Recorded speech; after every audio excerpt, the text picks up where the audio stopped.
Yo quiero invitarles a buscar la Sagrada Escritura. Como dije en la intervención de la niñez, voy a estar en el Evangelio de Lucas, en el capítulo 24 de Lucas, y tiene unas cualidades diferentes a los otros evangelios como Mateo, Marco y como Juan.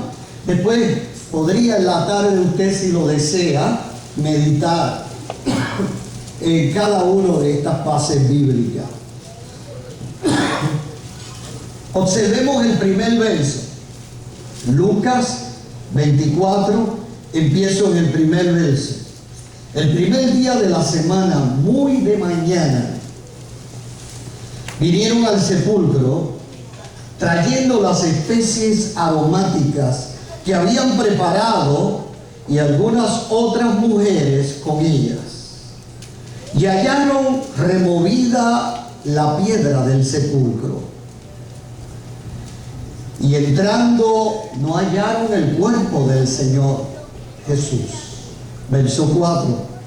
Aconteció que estando ellas perplejas, sorprendidas por esto, he aquí se pararon junto a ella dos varones con vestiduras muy resplandecientes, muy blancas.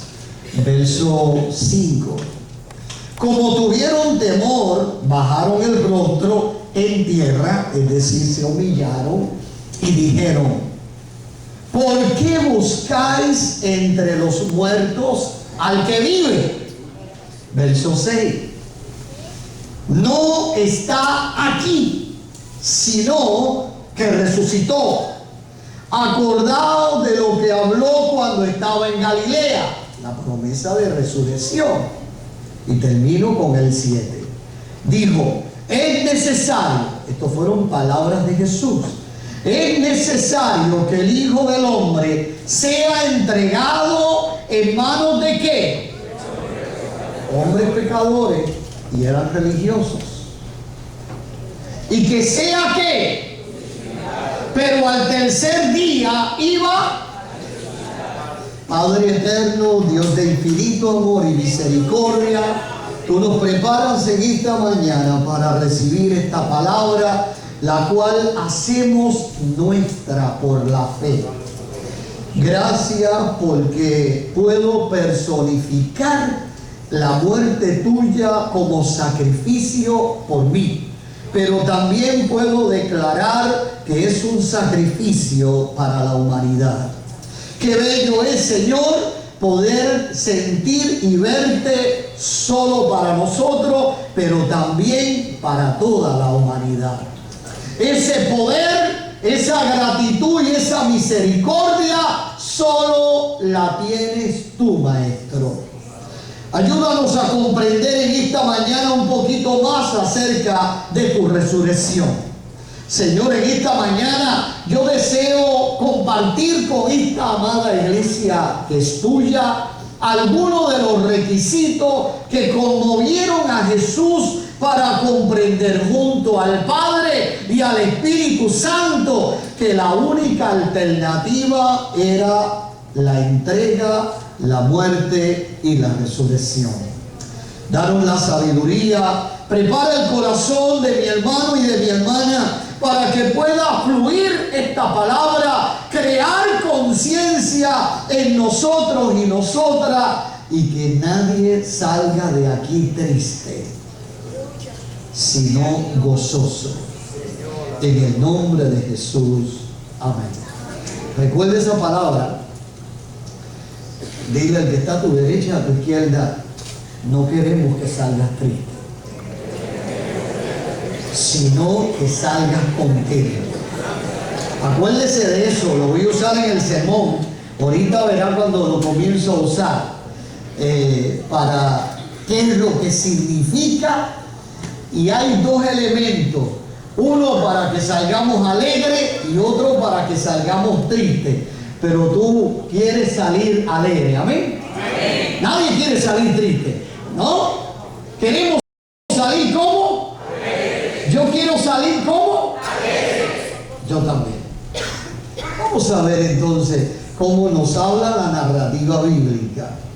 El tema de lo que voy a confesar y a traerle a vosotros es, como hemos leído ya en Lucas 24, y después de la resurrección, ¿qué? ¿Qué significa? ¿Cómo la recibimos? ¿Y cómo reaccionamos al episodio de la resurrección? Oiga bien, el primer día de la semana las mujeres van al sepulcro. Muy de mañana, dice la narrativa bíblica, querían llevar los últimos tributos de amor a su querido amigo y Señor llamado Jesús. Era perfumar, como era costumbre de la cultura judía, ungir el cuerpo de Jesús con esencias aromáticas. Las tumbas orientales, para aquellos que no lo sepan, estaban casi siempre excavadas en la misma roca. En la misma roca se hacía el hueco y ahí se ponía. Se envolvía el cuerpo en largas tiras de lienzo con venda y se acostaba sobre un estanque de cemento o de piedra. Ahí encima se ponía ese cuerpo. Se hacía una pequeña cavidad o hueco donde una gran roca o piedra se movía y se tapaba el cuerpo para que de ninguna manera fuese profanado por ningún hombre o por ninguna persona. Ahí dentro entonces estaba la tumba. Se le cerraba con esa gran piedra circular que corría de hacia adelante y hacia atrás. Entonces, así estaba el cuerpo de Cristo.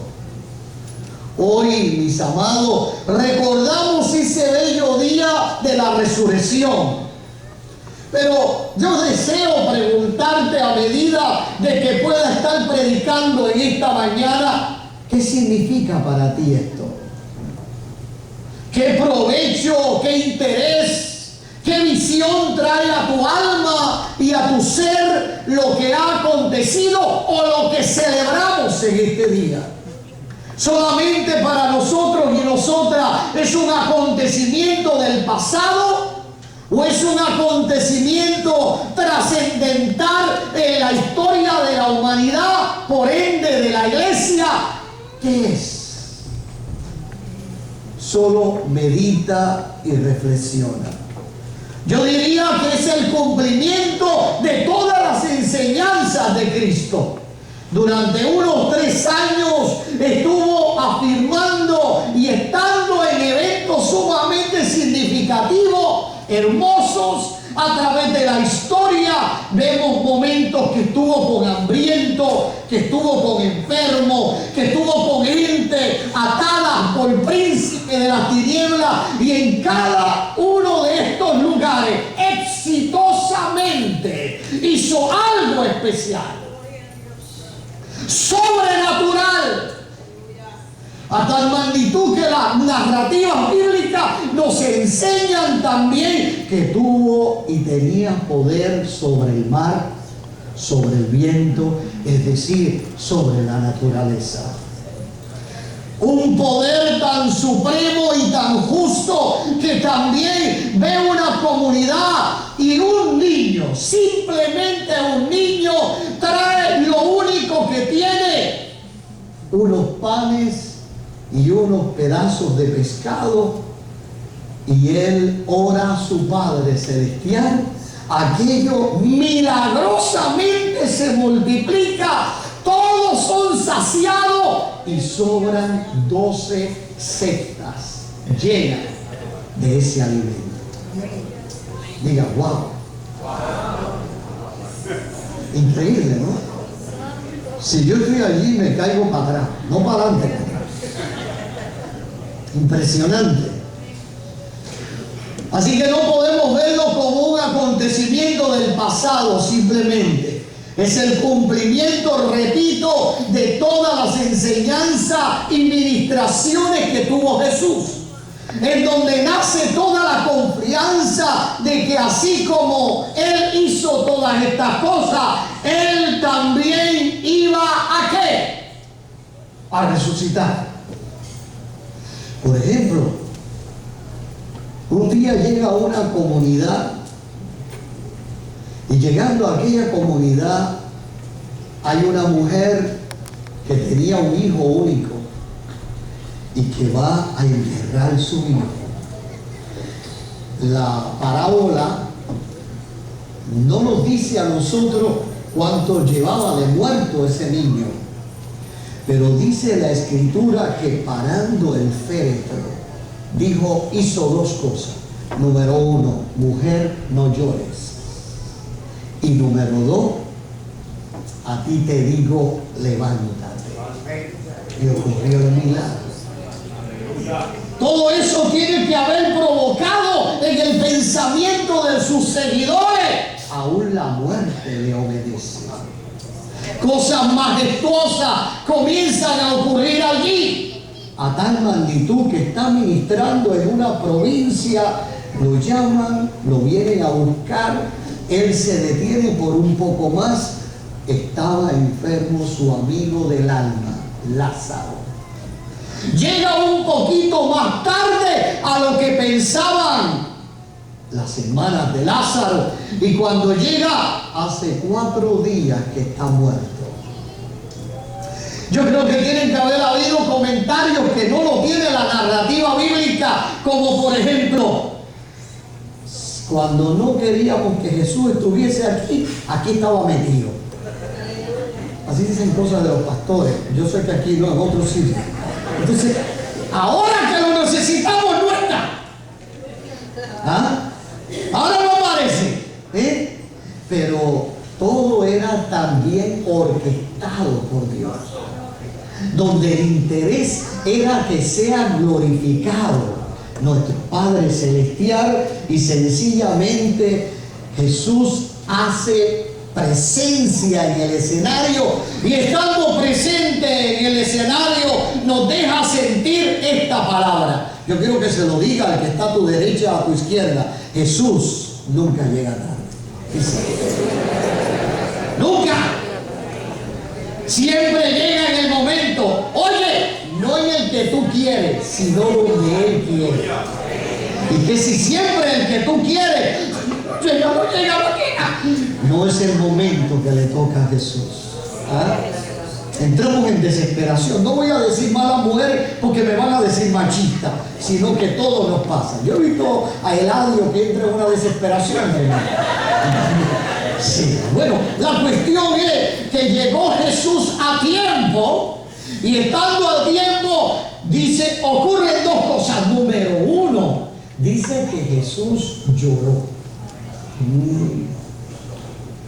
Llora como tú y como yo. No es Superman, ni quiere hacer nada de eso. Se presenta tan humano. Y después de esto, llévenme donde está sepultado Lázaro. Y allí ocurre una escena que a mí me enamora tanto. Cuando Jesús se acerca y dice frente a la tumba: gracias, Padre, porque siempre me escuchas. ¡Lázaro! ¡Bum!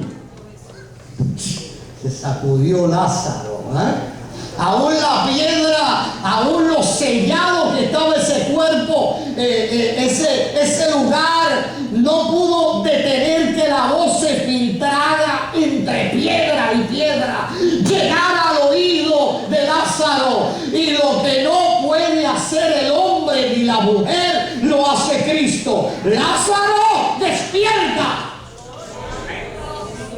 Y sale de aquel lugar envuelto en trapos, en lienzo, brincando, sale de aquel cuerpo. Y yo creo que salió así para que los incrédulos no dijeran: esto estaba arreglado, estaba bien muertecito. Así que estas evidencias, Jesús le quería enseñar a la comunidad que Él también iba a resucitar. ¿Me está entendiendo? Hay muchas evidencias bíblicas que vemos y se hacen muy reales en nuestra vida. Pero qué interesante es que la mente humana Cada vez que tenemos un problema, pensamos y decimos, aquí sí que Dios no puede hacer nada.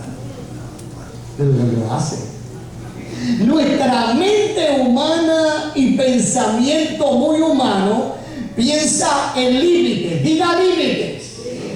Pero la Sagrada Escritura y la presencia de Cristo me dicen que en Él no hay ¿qué? Límite para obrar en tu vida y obrar en nuestra vida.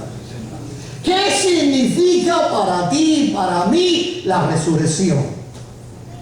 Repito, un evento del pasado, una experiencia histórica o el cumplimiento de las enseñanzas del Nazareno. Resucitó. Nosotros entonces también vamos a ¿qué?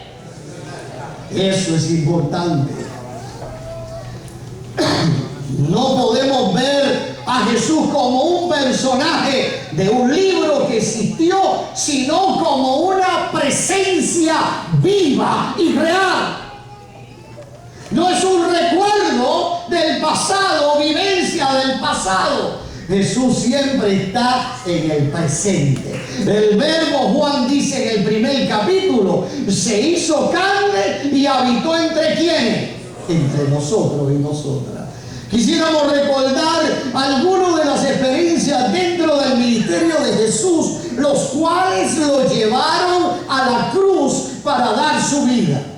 Por ejemplo, cuando usted va a la Sagrada Escritura, aquellos que tengan de las que se hunde un botoncito o de las que se pagan las páginas, busque cualquiera de ellas. Y cuando usted va a Lucas en el capítulo 13, por favor, Lucas 13, 31 al 35. Lucas 13, 31 al 35 es uno de los primeros episodios que vamos a ver ahí. Jesús sube a un monte y mira a Jerusalén, y desde aquel monte Él dice: Jerusalén, Jerusalén, tú que matas a los que te son enviados, apedreas a tus ¿qué? A tus profetas, que quise juntar como la gallina a sus polluelos y nunca quisisteis. Ese es uno de los episodios bíblicos que Jesús, oiga, está en ese monte. Es un monte donde se puede ver todo Jerusalén. Si tú y yo subimos aquí a algún monte y miramos nuestras comunidades, podemos ver las luces encendidas. Quizás podemos ver los autos. Quizás podríamos ver la gente caminar. Todo eso lo podríamos ver, pero Jesús ve algo que tú y yo no vemos.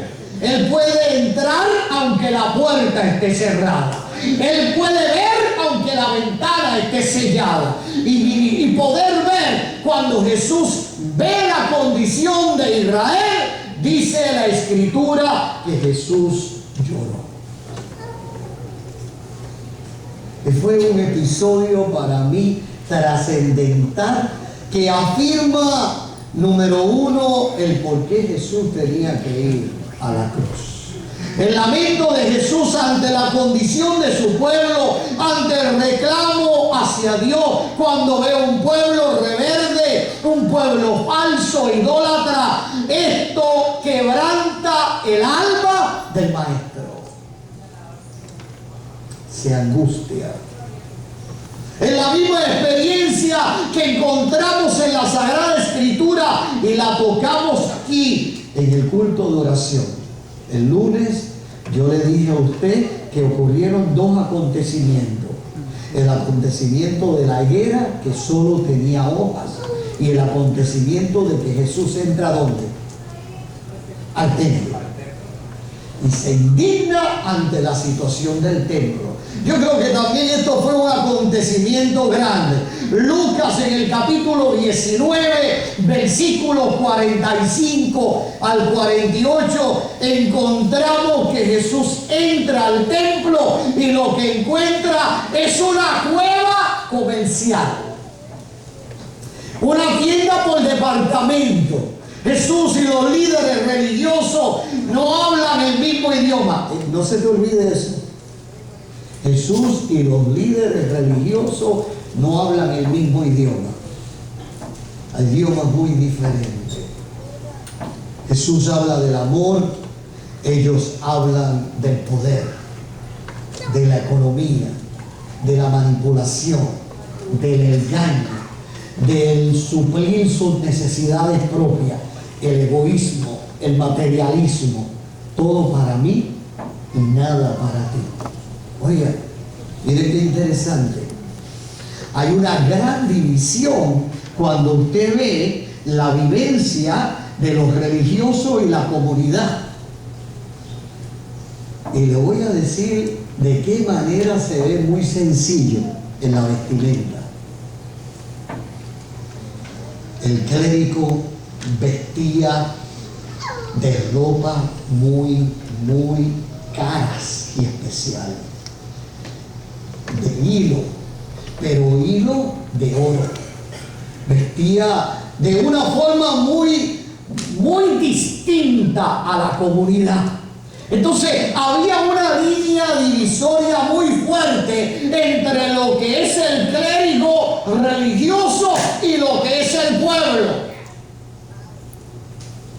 Cuando vemos la vida de Jesús, cuando vemos la manera de andar y vivir Jesús quiso bajar de esa estatua o de ese templete religioso clerical y baja y se hace tan humano como tú y como yo y viste de igual a igual. ¿Está entendiendo eso? Rompe con todo elemento, tanto elementos religiosos como elementos dogmáticos, los rompe y los traduce en bendición y amor para la comunidad. Mi casa está hecha una tienda de departamento. Jesús y los líderes religiosos, repito, hablan un idioma diferente. No, dijo Jesús. Mi casa es casa de oración. Vosotros la habéis convertido y hecho en cueva de ladrones. Mi casa no es un lugar para esto. Mi casa es lugar para el cansado. Eso es mi casa. Mi casa es medicina para el enfermo. Mi casa es bálsamo para el herido. Vosotros la habéis hecho cueva de ladrones. Este es uno de los encuentros más dolorosos entre los religiosos fanáticos litúrgicos de aquella época y Jesús de Nazaret. Es un encuentro fuerte entre estos dos poderes. Un poder de misericordia y de justicia y un poder de manipulación, de materialismo, de autoridad, en opresión a los débiles. Impresionante. Digo algo que no está en el sermón, pero viene en mi pensamiento para que usted se dé cuenta que Jesús se identifica con los frágiles. Cuando usted lee el libro de Génesis y se encuentra con Caín y con Abel y estudia en el hebreo lo que significa Caín y lo que significa Abel, Caín significa poder, agresividad, manipulación. Abel significa frágil, débil. Y dice la Escritura que Jesús se inclinó ¿por quién? Por Abel. Jesús se inclina por los frágiles. Jesús se identifica con los débiles. Jesús se identifica con los marginados. Jesús se identifica con los que apestan. Jesús se identifica con los leprosos. Jesús se identifica con los que nadie quiere. ¿Con quién tú te identificas? Piensa, evalúelo. ¿Con quién te identificas? ¿Con quién te encanta estar?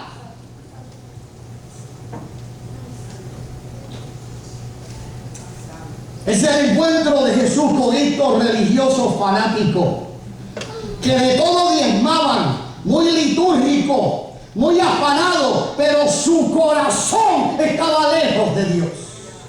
Jesús en un momento dado se encuentra con una multitud. Marcos capítulo 6, versículo 34. La parábola nos narra de que habían como 5,000 personas. Esto está en Marcos 6, 34. Y esta es la palabra clásica. Se compadece. Los vio como ovejas sin qué, sin pastor. Yo le he hablado a ustedes de la palabra compadecer para aquellos que comparten con nosotros en esta mañana. La palabra compasión es la palabra en el griego más pesada, más fuerte sobre lo que significa el acercamiento, el encuentro de Dios con los hombres. Cuando Jesús dice se compadeció, lo que está diciendo, sintió desde el intestino, desde el riñón, desde lo más profundo de su alma, amor por los que nadie quiere. Se compadeció, tenían hambre, tenían cansancio, tenían sueño, estaban agotados. Los discípulos no podían comprender eso y le dice a Andrés: Señor, despáchalo ya, que chavos no tenemos para toda esta gente enmayada. En buen boricua, ¿no? No tenemos dinero. No, para. Esto es cuestión de justicia, Andrés. Cuestión de justicia. Yo no lo voy a dejar ir así. Busca ver qué tenemos en el almacén. Nada. En las vasijas de ustedes, nada. ¿Qué hacemos? Algo hay. Y sale uno de los discípulos. Bueno, ahí vino un chiquitín y dijo que tenía unos panes y unos peces. Hablé de esto al principio, ¿se acuerdan? Antes del sermón. Tráiganme lo que trajo ese niño. Yo pienso que hasta los mismos discípulos comenzaron a murmurar: ¿pero qué va a hacer este? Si aquí hay como un mar de gente. Tanta gente. Esto me lo como yo solo, a lo mejor dijo uno de los discípulos. Jesús lo levanta al Padre, y no por obra mágica, sino por obra del Espíritu. A medida que te daba ese pedazo del pescado que te daban, volvía a crecer, y volvía a crecer, y volvía a crecer, y se multiplicó. A tal magnitud que los 12 apóstoles iban repartiendo con sus tinajas y veían que sacaban y se llenaba, y sacaban y se llenaba, y sacaban y se llenaba, y sacaban y se llenaba. Necesitamos que en nuestra isla, en Puerto Rico, Dios haga ese milagro. Hay necesidad en nuestro país y necesitamos que en cada hogar haya una tinaja que sacamos y se llena, sacamos y se llena, y le damos al vecino y se llena, y le damos al primo y se llena, y le damos al ciego y se llena, y le damos al leproso y se llena. Esa tinaja la necesitamos hoy aquí en Puerto Rico. Son tinajas de misericordia, son tinajas del amor, son tinajas de la gracia, son tinajas de la gloria de Dios. No son tinajas de juicio lo que necesitamos. No son tinajas de condenación. No son tinajas de que tenemos lo que merecemos. No. No es tiempo de frustrar más el pueblo. Es momento de acudir a Dios. Que Dios abra las ventanas de los cielos y bendiga nuestra tierra y pueda producir el fruto de la bendición. Hay tinajas para ti. Si eres egoísta, tu tinaja no se llena. Si eres misericordioso, tu tinaja siempre tendrá. Mientras más dé, más se va a multiplicar. Pero si lo guardas para ti, si no eres misericordioso, si eres mezquino, la mezquindad te va a llevar a la muerte, a la soledad, a la crisis, a la enfermedad. Pero si das, Dios te bendecirá. Necesitamos transformar nuestra mentalidad. Jesús se compadece. Sí, se compadece y la misericordia lo alcanza. Entrando Jesús en una aldea, sale al encuentro de un joven muy distinguido, muy diferente a los que comúnmente Jesús se había encontrado. Le llaman el joven rico. Era rico este joven. Lucas 18, versículo 18 al 32, trata de él. Es el único joven que le dice al Señor, maestro bueno. Wow, qué bien comenzó, ¿no? Dijo, a lo mejor dijo, si le digo maestro bueno, aquí meto a Jesús. No, se introdujo muy bien. Un joven seguidor de la ley. Un hombre obediente a todo lo que la ley exigía, pero tenía una crisis. Era muy materialista. Cuando Jesús empieza a hacerle el examen, él dice, todo eso lo he hecho desde jovencito. Pero entonces Jesús le dijo, una sola cosa, mi hijo, te falta. Una. Dale lo que tienes a los pobres y ven y sígueme. Y se fue muy bien. ¿Se acuerdan en principio? Yo no quiero que te vayas triste. ¿Recuerdan lo que dije al principio? No quiero que te vayas triste. Yo ahorita con la ayuda de Dios te voy a decir algo y nuestra decisión va a decir si nos vamos tristes o nos vamos contentos. Pero tú dijiste y dijimos todos aquí que no queríamos irnos ¿cómo? ¿Cómo? No queremos irnos tristes. Queremos irnos contentos, alegres, felices. Ahorita al final te hago la pregunta. No se vaya, amor. Se fue triste. Oye, a medida que hoy hablamos, repito, verás cosas que te faltan. Quizás desde el principio, ahí paso con A, pero ya llega la B menos. Y B menos, tú dices, no, está bien, todavía está bien. Viene la C menos. ¡La D! La F es tuya.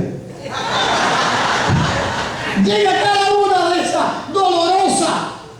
Yo tenía un amigo que sacaba toda F y le ponía un palito. Y la mamá llamaba a mi mamá, ¡Maggie! Con la abeja. Ajá, dime. Este hijo mío salió a mí, no a su padre. Siempre dice eso, ¿no?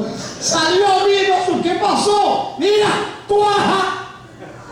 Yo no sé por qué le dan tanto en la escuela con mi hijo. Cuaja. El muchacho encejado en el cuarto. Pero hijo, alégrate. Sí, mamá, yo estoy alegre. Alegre en el juicio cuando venga después y vaya a la escuela y encuentre que no son A, son A. Yo sé que aquí nadie hizo esa poca vergüenza. A medida que hablemos o sigamos hablando, vamos a bajar las notas, pero tú y yo las podemos subir. ¿Cómo? Reconciliándonos con Él. Abrazándolo, diciéndole a Él, perdóname. He faltado contra el cielo y contra ti. Y Él comenzará a transformar esa situación. Si no alcanzamos la bendición, qué difícil es que un rico se salve, dijo el Señor.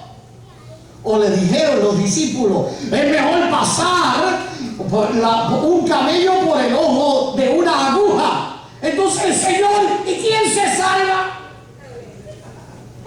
Y eso sencillamente lo que estaba hablando es que a cierta hora las comunidades, las colonias, pues tenían como verjas, como murallas. Se cerraban las puertas grandes y se quedaba una pequeña puerta.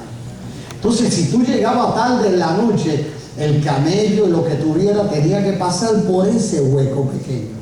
Y los dueños tenían que empujar y darle para que se metiera, y se metía raspando.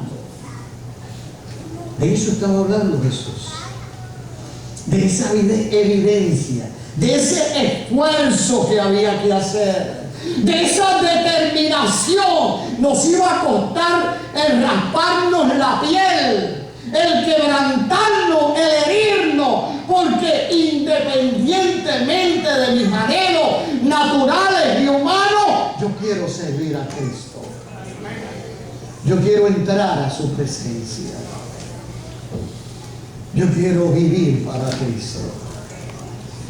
Yo recuerdo, no voy a decir cuando era chiquito, sino que cuando era adolescente, mi familia íbamos mucho a Ponce, porque la familia de mi padre es de Ponce. Entonces íbamos con uno de los tíos de mi papá. Y recuerdo que una vez yendo con mi tío y yo, como el viaje era por las carreteras viejas de Ponce, Adjunta, todo eso por ahí, bien pesado, mucha curva, más de 400 curvas, uno llegaba, una cosa terrible.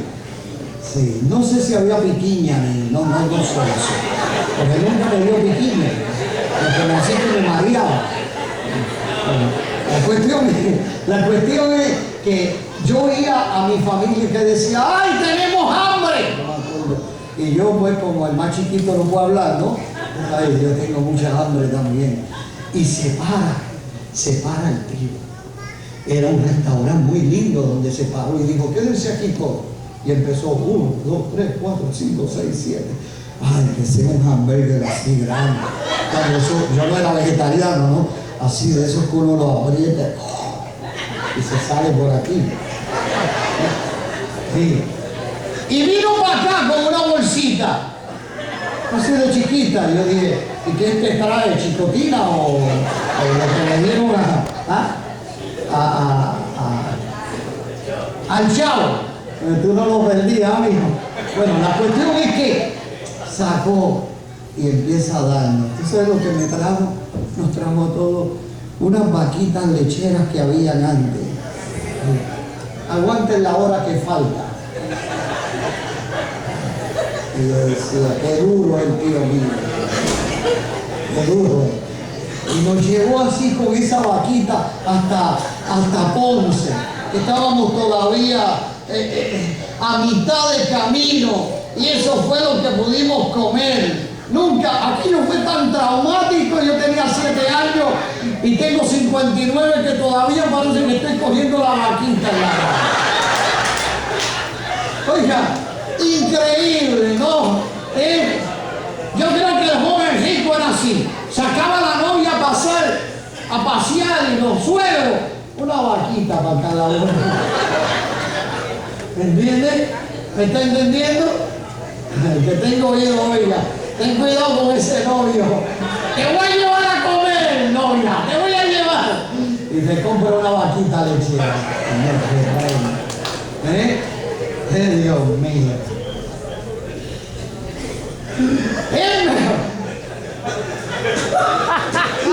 ¿A dónde va a llevar el suegro? Y ten cuidado conmigo.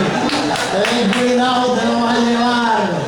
Es mejor pasar por el ojo de una aguja, dijo el Señor. ¿Quién se salva? Y Jesús dijo lo siguiente: lo que es imposible para el hombre es posible para Dios. Todo esto, toda esta amalgama de situaciones quebranta Jesús. Una vez Jesús, lo narra Marcos en el capítulo 10, versículos 35 al 45, se le acercan 2 de los discípulos. Maestro, queremos hablar contigo. Era Santiago y era Juan. Y le dicen, Señor, queremos estar uno a la derecha y el otro a la izquierda. Tú no nos permites. Es lo mismo, Santiago. Tú no nos permites. Una petición egoísta, llena de falsedad, de deseos propios, de beneficios personales, aún con el tiempo que Jesús llevaba con sus discípulos, todavía estaban ciegos. Luchaban por el poder, luchaban por la grandeza. No habían entendido todavía al maestro. ¿Cuánto nos gusta el poder? Hay posiciones en la iglesia. ¡Yo la quiero! No hacen nada en todo el año, pero le da poder. Me gusta cuando hay silencio porque te estás comiendo por dentro. Me encanta el poder, el título, control, el dueño. Mientras más título, mejor tú te sientes. Eso es la carne. Eso es a veces hasta los complejos. Dígame, no diga ay. Dígame, duele. Estaban ciegos los apóstoles. No entendían su reino, su poder, su gloria. No es de este mundo. Diga, no es de este mundo. Oiga, si buscamos beneficios carnales, te equivocaste de lugar. Estás perdiendo el tiempo. Ven, cosas materiales, a eso hemos venido, nos acercamos al reino. Dile al que está a tu derecha, a tu izquierda, este no es el lugar. Este lugar trasciende a esa circunstancia. Si tienes eso, sigue jugando lotería. Yo no sé si alguien juega aquí, si lo sé, lo pongo de disciplina el mesaní. Lotería o bolita o topo o porquerías del diablo, lo que sea, o las cosas esas electrónicas que son unas filas larguísimas la gente, y uno llega hasta, ahora están hasta en el supermercado y uno dice, uy, que estarán comprando ahí tan larga esa fila, y todos con la idea, y si te pegas para viajar, ay, no trabajo más, ay, hago esto, ay, hago lo otro. Mentiras del diablo. Oiga, ¿por qué todas esas compañías no quiebran? Porque eso está preparado para que pierdan ustedes y ganen ellos. El único que te da desde el principio bendición se llama Jesús. ¿Entiendes? Dile al que está de derecha e izquierda, no te equivoques. ¿En qué tesoro está tu corazón? Mi papá gastaba $80, compraba el billete entero. En aquella época costaba 80. ¿Cuánto vale ahora? ¿Cómo?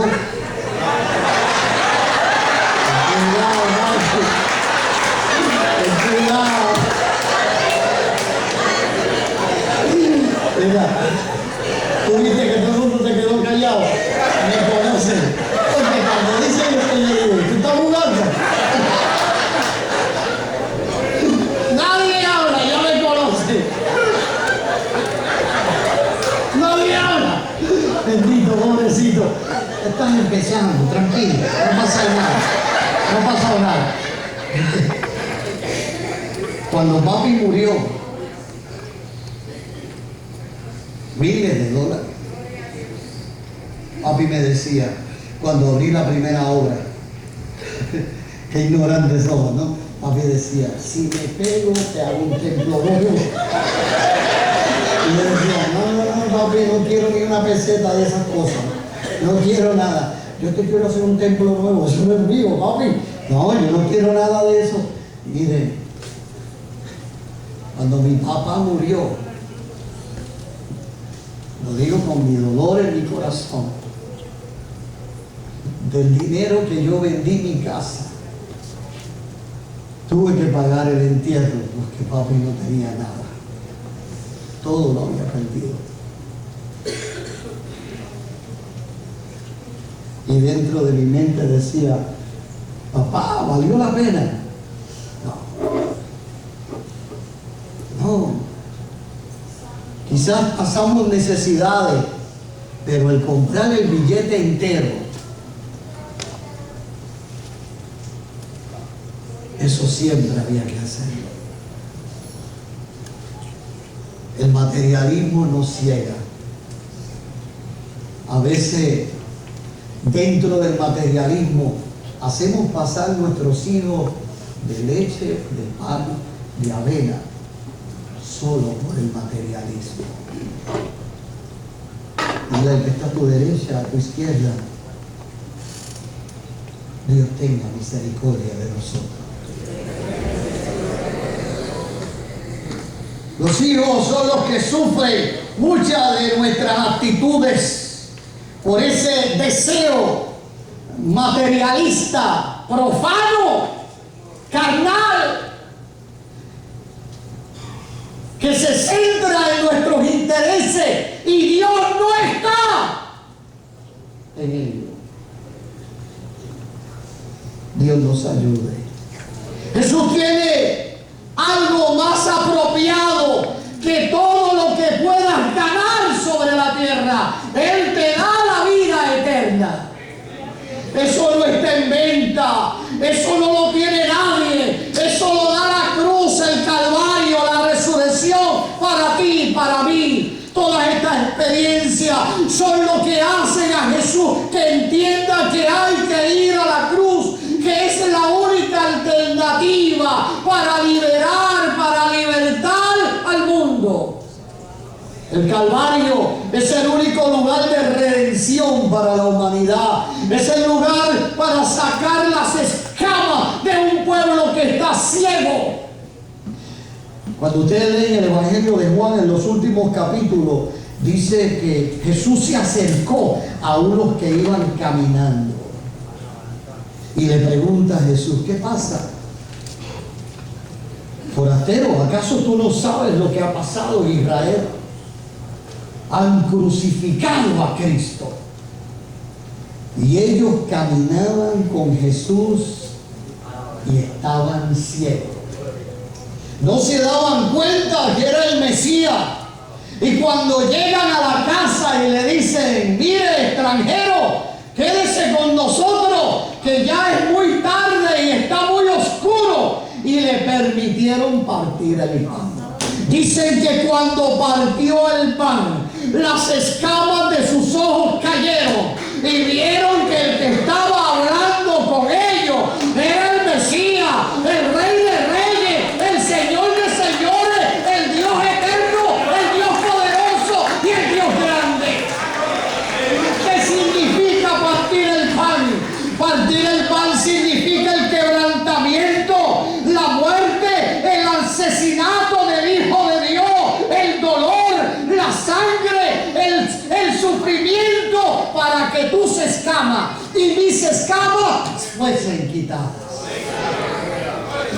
Y conociéramos la vida, la compasión. La cena del Calvario trajo amargura y dolor, frustración, desánimo, pero la resurrección trajo fuerza, bendición, empuje, poder, confianza en el pueblo de Dios. ¿Por qué buscáis entre los muertos al que qué?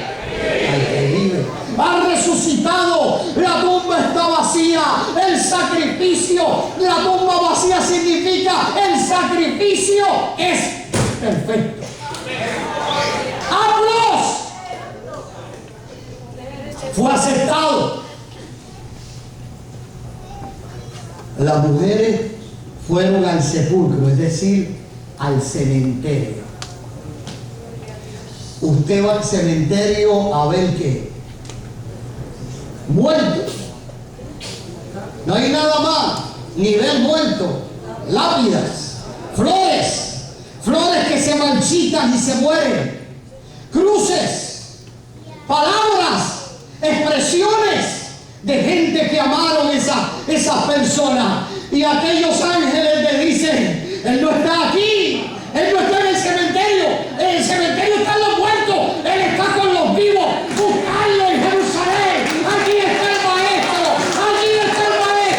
está con los que viven. La muerte no lo pudo aguantar, no lo pudo resistir, aún la muerte lo soltó. El Rey está vivo.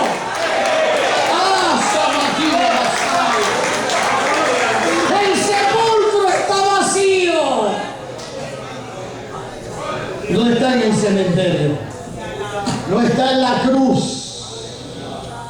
todo está vacío, Él está vivo.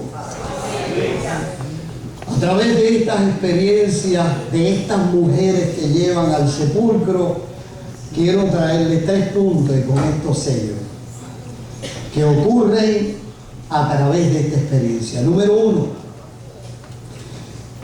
el encuentro de las mujeres con el sepulcro vacío significa o nos insta, nos motiva, número 1, a creer. Algo sorprendente y hermoso para ser cierto. El ángel le recuerda la promesa. Ya no está aquí. Él dijo, y su palabra tiene vida y poder, que al tercer día iba a resucitar. Le enfrenta con el sepulcro vacío. Número 2, les insta a compartir. Cuando ven la realidad del resucitado, le dice, ahora el deber es proclamar. Ahora el deber es compartir. Ve y proclama, anuncia lo que has visto. La tumba está vacía. Número 2. Número 3, se le invita a alegrarse. Alégrate, regocíjate. No está muerto, está vivo. Alégrate, regocíjate. La muerte no lo pudo detener. Nada lo puede separar de ti. Después de la resurrección, ¿qué? ¿Qué vamos a hacer? Cristo se compadeció de nosotros y va a la cruz. Por ti y por mí. Cristo se ofreció por una humanidad sin pastor. Cristo no se detiene ante la muerte de la cruz, pero luego resucita y nos liberta del pecado. ¿Qué vamos a hacer ante tan gran acontecimiento? Le vamos a dar el corazón a Cristo. Le vamos a permitir que su misericordia nos alcance, nos abrigue, nos cubra, nos libere.